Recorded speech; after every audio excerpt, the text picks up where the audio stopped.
ओम श्री परमात्मने नमः। अथ सप्तमोऽध्यायः।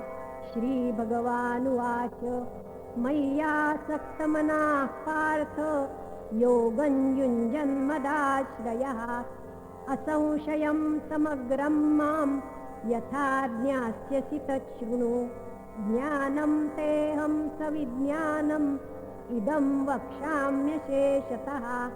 यज्ञात्वा नेह भूयोऽन्यत् ज्ञातव्यमवशिष्यते।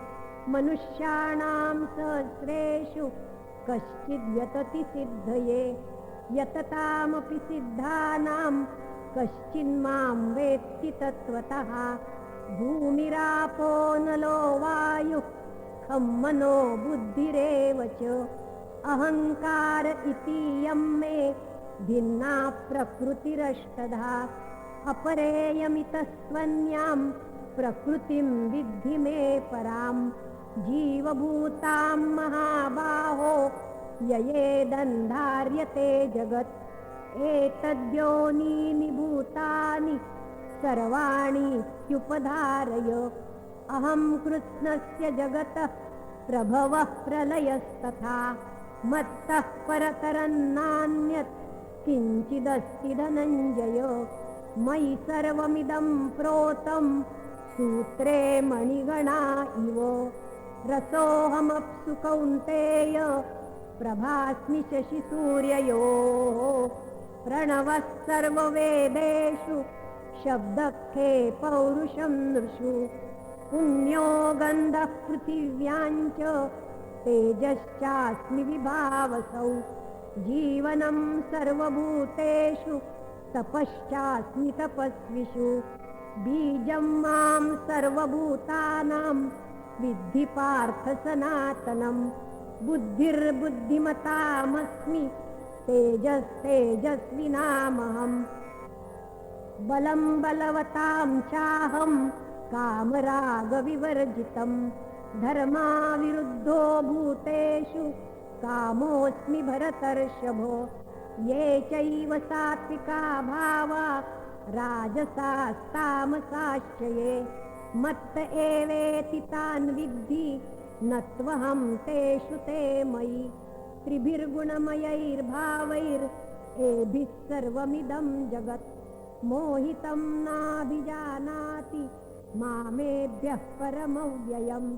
दैवी एषा गुणमयी मम माया दुरत्यया। मामेव ये प्रपद्यन्ते मायामेतान् तरन्ति ते। न मां दुष्कृतिनो मूढा प्रपद्यन्ते नराधमाः। मायया पनुतज्ञाना आसुरं भावमाश्रिताः। चतुर्विधा भजन्ते मां जनाः सुकृतिनोऽर्जुन। आर्तो जिज्ञासुरर्थार्थी ज्ञानी च भरतर्षभो। तेषां ज्ञानी नित्ययुक्तो एकभक्तिर्विशिष्यते।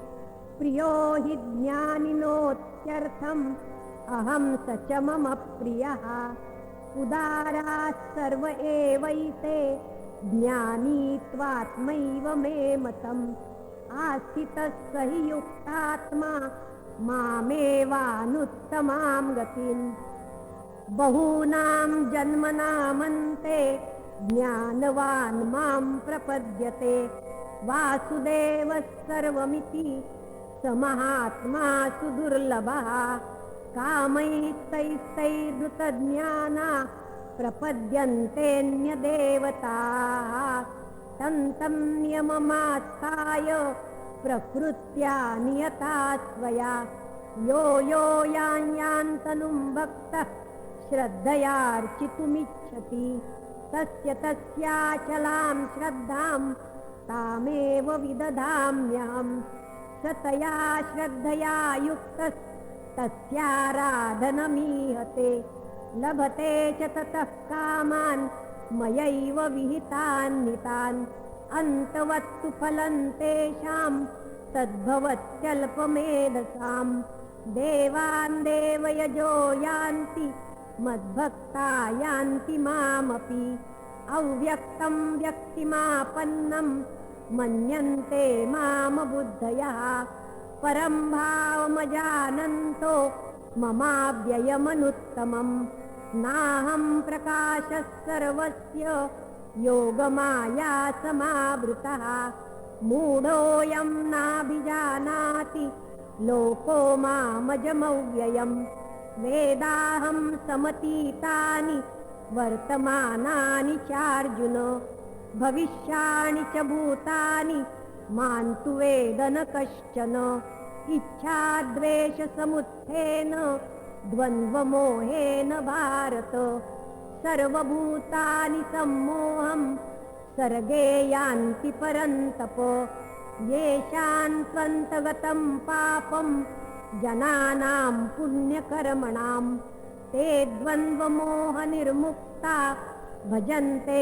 मां दृढव्रताः जरामरणमोक्षाय मामाश्रित्य यतन्ति ये ते ब्रह्म तद्विदुः कृत्स्नम् अध्यात्मं कर्म चाखिलं साधिभूताधिदैवं मां साधियज्ञं च ये विदुः प्रयाणकालेऽपि च मां ते विदुर्युक्तचेतसः ॐ तत्सत् इति श्रीमद्भगवद्गीतासु उपनिषत्सु ब्रह्मविद्यायां योगशास्त्रे श्रीकृष्णार्जुनसंवादे ज्ञानविज्ञानयोगो नाम 7मोऽध्यायः।